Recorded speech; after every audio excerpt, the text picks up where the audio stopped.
English gentleman here at Robusto Cigars in Arcadia, California, the home of the English gentleman. And I'm here with Sam, who's the owner of Robusto Cigars. Sam, thank you so much. Good to see you again, now, gentlemen. We have our cigar. How do we cut it, light it, so that we can enjoy the full flavor of the cigar? That's a very important aspect of enjoying the cigar. Usually you want to make sure you have a good cutter. You don't have to spend a fortune on it, but it has to have nice blades. Guillotine is fine. Some people prefer the punch or the V-cut. I use the straight cut. You want to make sure you don't cut the cigar too deep, because if you can see the cap right here, yes, every cigar has at least one cap. Some cigars have 2 caps, 3 caps. You want to make sure the cap stays intact, because if you cut deep enough where you get rid of the cap, the wrapper will start unraveling because there's nothing to hold the wrapper in place. Understood. So you want to cut something like maybe right about there. Ah, okay. As you can see, I still have my curvature, and I didn't really cut it way down here. Right. So the cigars, that's a nice cut. It's a little sideways, but that doesn't hurt. Okay. So here we go. We have the cigar cut. Next thing is the lighting part.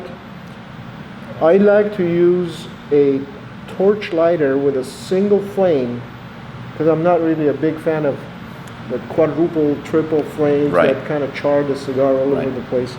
So I use my single torch lighter, very simple, kind of a straight flame. So you would actually start the cigar before actually putting it in your mouth?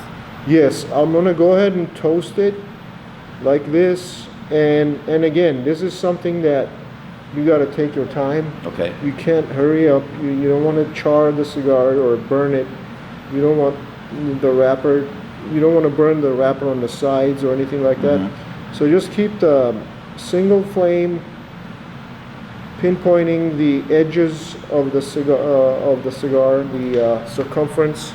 Okay. As you can see, I'm trying to get a nice even glow on the circumference of the cigar. You may think it takes a little long, but I like to take my time.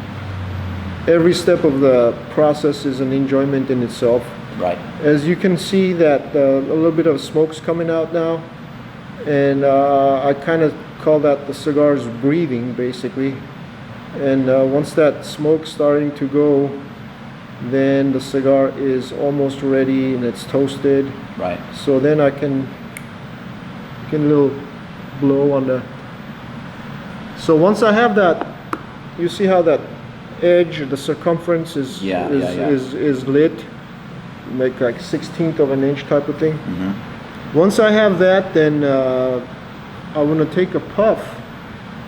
However, I mean, I'm going a little too far on this, but I use a soft flame when I'm taking my first puff. Ah, I see. Okay, so now it's lit and ready to go, and I can get full enjoyment out of this cigar. Okay. Because I didn't burn the cigar, I didn't burn the wrapper, I didn't put harsh flames onto the tobacco, and the cigar's breathing nicely. It's giving off this nice soft smoke. Right. And I can taste the cigar properly. Right. And instead of this, you could also do a match when you're taking a puff. But that's how I like to do it. Some people will continue to use the torch when they're taking a puff, which is fine. Mm-hmm. There's nothing wrong with that. Just don't put the torch too close to the cigar. Right. Keep it a little bit away from it so it doesn't directly impact. So the kind of fuel that they use can affect the flavor of the cigar? Yeah, torch lighters and regular soft flame lighters, they'll use butane, which is tasteless, odorless, and it doesn't really affect the flavor of the cigar. If you use a Zippo that uses that kerosene, that can give off some taste onto the. So that's more of a tobacco. vapor that goes into the cigar from Yeah, the the kerosene? vapor, yeah. Okay, now I've also noticed that some people leave the label on and some people take it off. Yeah, that's a good question. You just want to get the cigar going. Right. You don't. I prefer not to take the label off, Okay. and I don't think you should take the label off, because when you take the label off right away before you start smoking, the label may be glued to the wrapper, and so you take it off and you peel off the wrapper a little bit, and then that causes the cigar to unravel or do funny things. Okay. It'll mess with the enjoyment of the cigar. So I'd leave it on. I'd smoke it all the way down to close to about a half an inch or an inch, 3/4 of an inch to the label. Yep.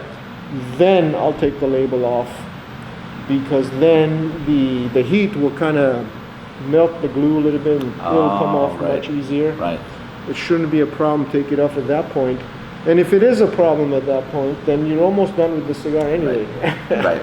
So you're not really lost out on anything, right? Yeah, So, exactly. All right, that's great. So we've learned to cut the cigar. We've learned to light the cigar.